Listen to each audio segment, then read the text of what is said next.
there have been so many mass shootings, in fact, about one every day in this country this year, that tragically we act as if this is routine. We behave as if this is normal. It is not normal.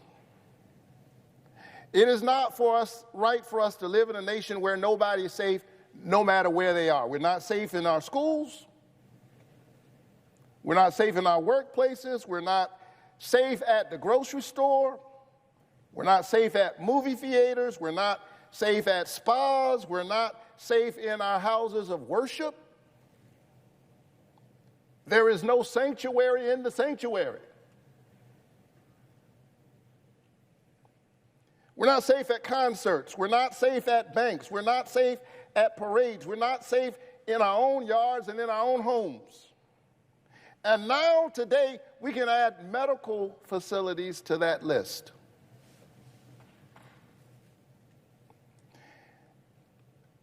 And still, we have done so very little in this building to respond. And in the American political square at large. And I think there's an unspoken assumption. I think that the unspoken assumption is that this can't happen to me. This won't happen to me. It won't happen to people that I love. But with a mass shooting every day, the truth is the chances are great.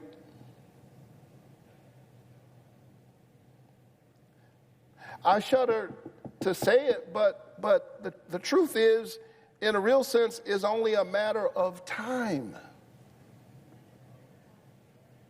that this kind of tragedy comes knocking on your door. And then in a deeper sense, I think it's important for us to recognize that it's already happening to you.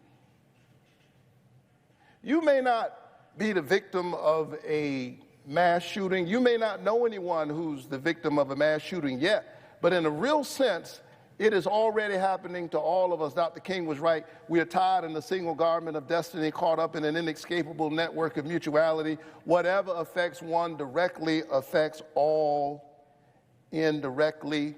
This is knocking on all of our doors. And I feel this afternoon in a very real sense. I feel it in my bones because my own two children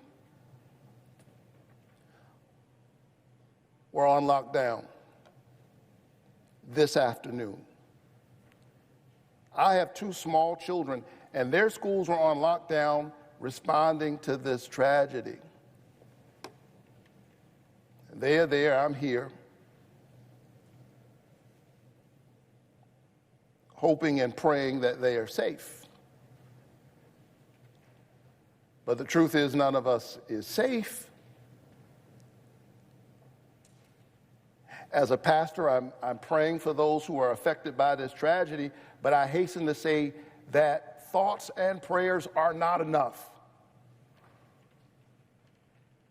And in fact, it is a contradiction to say that you are thinking and praying and then do nothing. It is to make a mockery of prayer. It is to trivialize faith. We pray not only with our lips, we pray with our legs.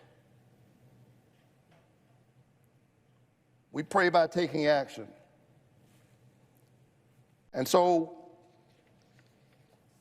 we must act.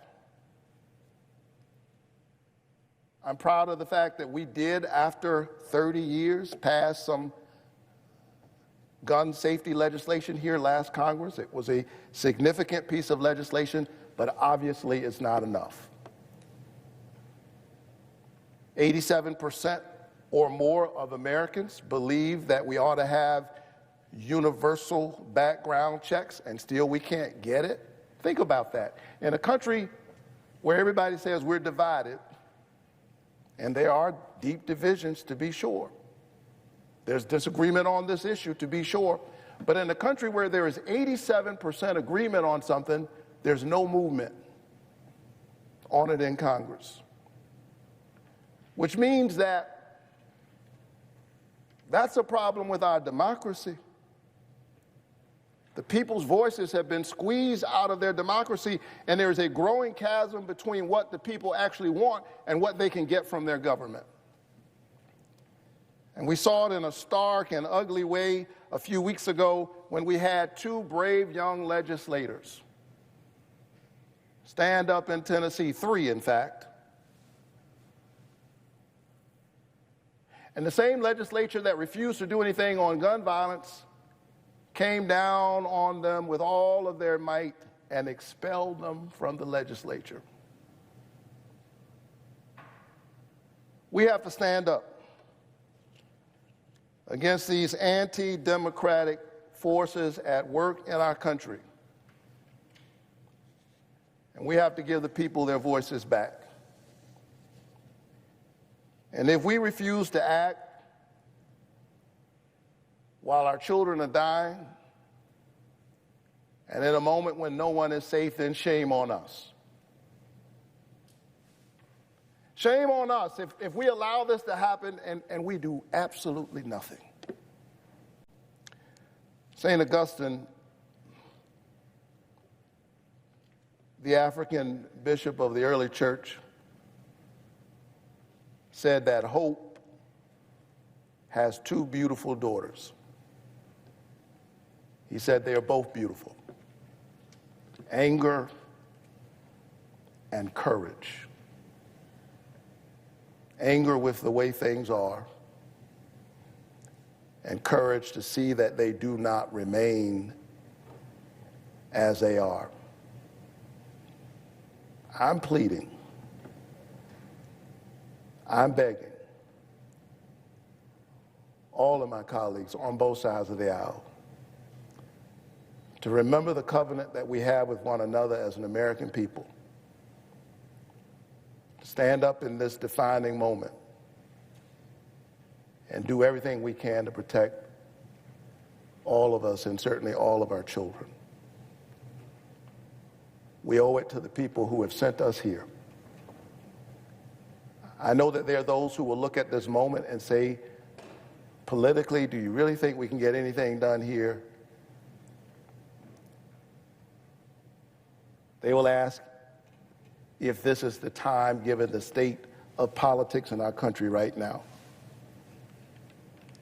I respond with the words of Dr. King, who said that the time is always right to do what is right, and that time is right now. Madam President, I yield the floor.